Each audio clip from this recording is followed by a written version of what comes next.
eres el primer mormón que conozco en toda mi vida. Testigos de Jehová sí que he conocido unos cuantos. Y he tenido debates sobre teología muy profundo de testigos de Jehová. Y a lo mejor lo tenemos ahora también. Vamos, vale, perfecto.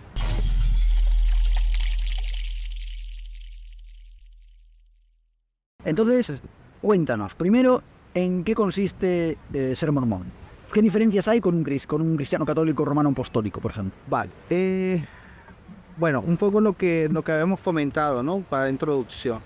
Quizás la diferencia más marcada que hay es el hecho de que nosotros tenemos un libro adicional, aparte de la Biblia, un libro sagrado.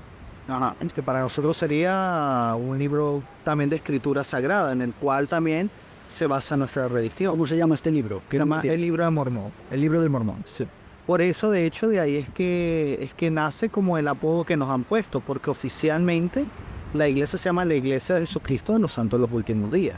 O sea, ese realmente es y nosotros, entre nosotros decimos que obviamente para el católico quizás no suena chocante, pero es que no es el mismo significado. Nosotros llamamos Santo de los Últimos Días. Ajá. ¿No? Y santo, o sea, se le llamaba antiguamente. ¿Por qué es relevante? Vale, porque la iglesia tiene que llamarse del nombre de a quien pertenece. Entonces, si la iglesia de Cristo, pues la iglesia tiene que ser la iglesia de Jesucristo.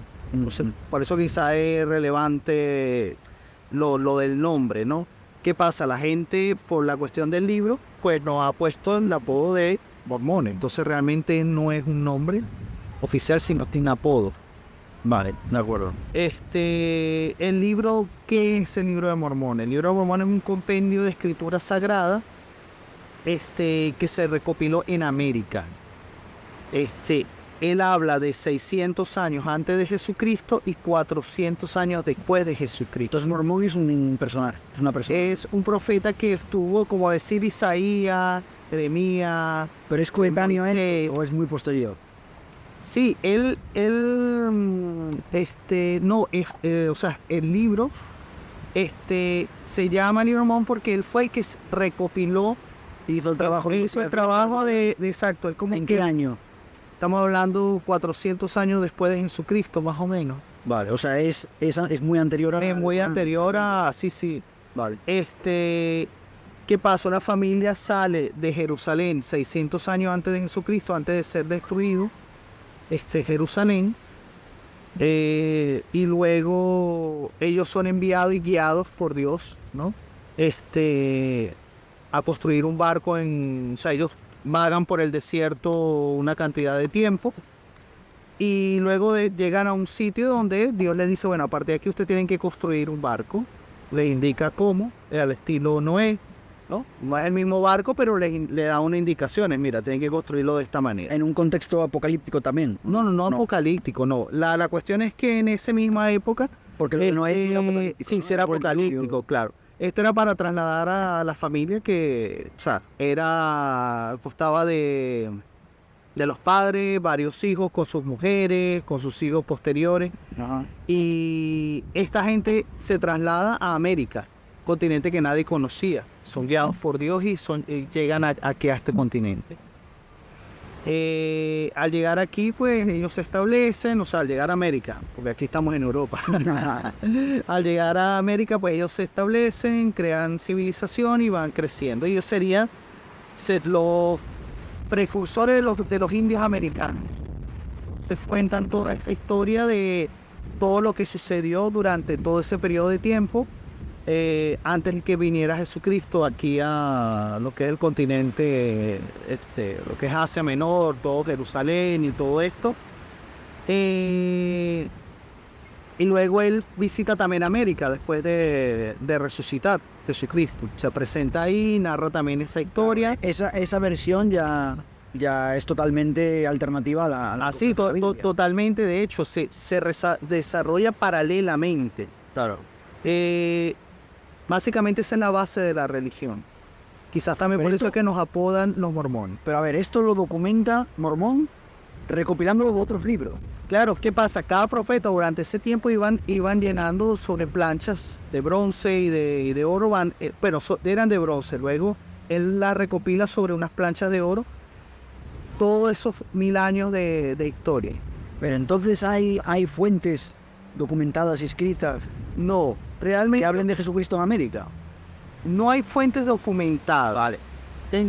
Porque ahí es, ¿cómo decirte? Todo esto se basa a través de la fe, ¿no? Ajá. Pues bien te estaba explicando. Todo es a través de, ¿cómo decirte? No existen evidencias. O sea, hay testigos y testimonios de gente que lograron ver las planchas, que las planchas luego la consigue en 1830 José Smith. José Smith se puede decir que fue el profeta que restauró la iglesia antigua. Porque nosotros, ¿qué es lo que, en qué nos basamos? Que después de la muerte de Jesucristo y la muerte de los apóstoles, hubo lo que llaman la apostasía. Las apostasías son periodos que de hecho en la historia ha pasado, periodos de apostasía, en la cual al morir el último profeta, no hay, ¿cómo decirte? No hay nuevamente revelación sobre la tierra, no hay un profeta que se comunique directamente con Dios. ¿Desde cuándo? Desde la última, o sea, siempre hay periodo, y esta vez cuando murió el último profeta, que fue Juan, pues a partir de ahí hay esa apostasía. Entonces, ¿qué pasa? La gente, cuando la iglesia, después de ser perseguida y todo eso, se queda sin cabeza. ¿Qué es lo que pasa? Que luego el emperador romano, ¿Cómo se llama? Imperio Romano, los 7 primeros concilios ecuménicos. Fue invocado por el obispo Osio de Córdoba y luego apoyado por Constantino. Constantino, ¿no? Constantino. Vale. Correcto. Vale, ¿en qué siglo fue ese? En 325. 325, fíjate. Había pasado 300 años de la muerte del último apóstol antes de que la iglesia...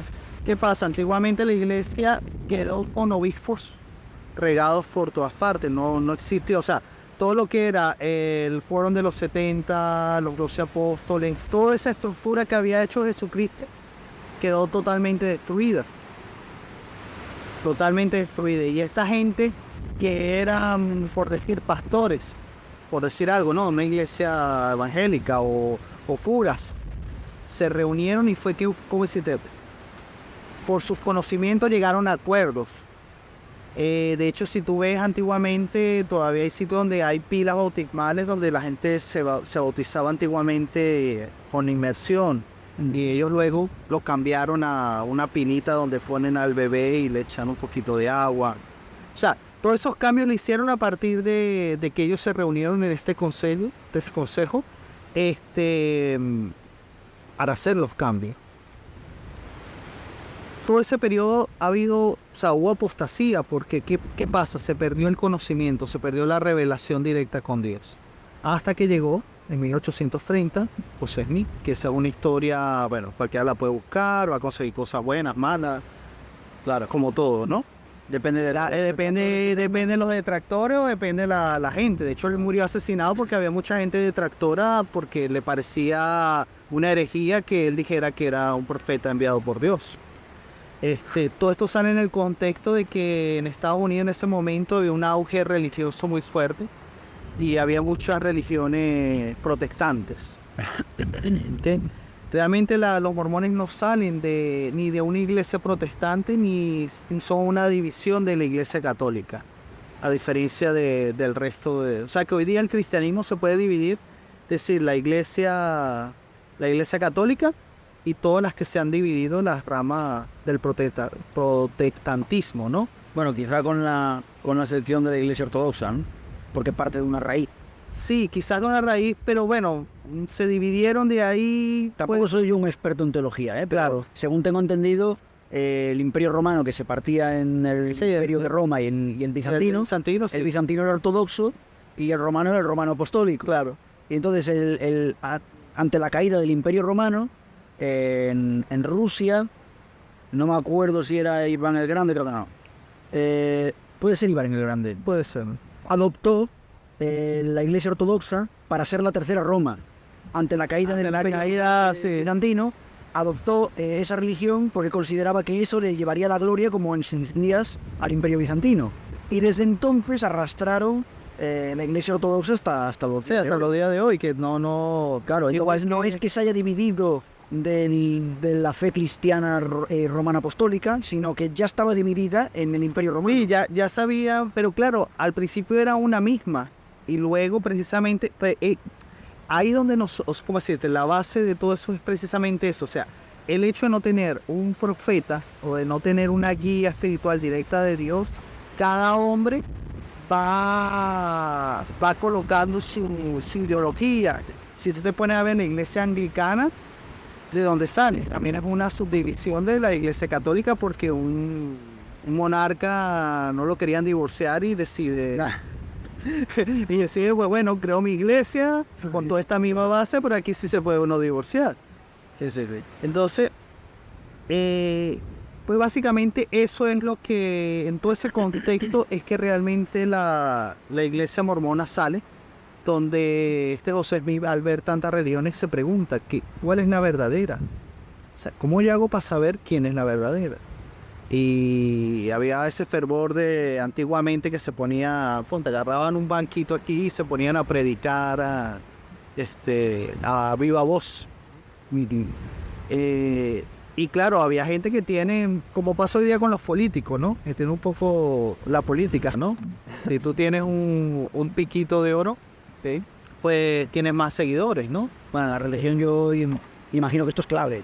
Claro. Tienes un poquito de oro, te conviertes en un mesías. Exacto, tú agarras, si tienes carisma, tienes un buen tal, que hoy día quizá ya no se usa para las religiones, sino lo usan para la política, ¿no? De repente tú vienes y, no sé, tú escuchas a Chávez y tú dices, ese tío, vamos, tiene razón, o a Fidel en los famosos discursos, o sea, te enganchan, ¿no? Tú dices, oye, hay algo. Pues precisamente esa época era una época de mucho fervor religioso y había todo eso. Pues en ese contexto está un chico de 14 años que está apenas empezando a tener eso, o sea, a cuestionarse la vida. Decide cuestionarse, decir, pero ¿qué creo?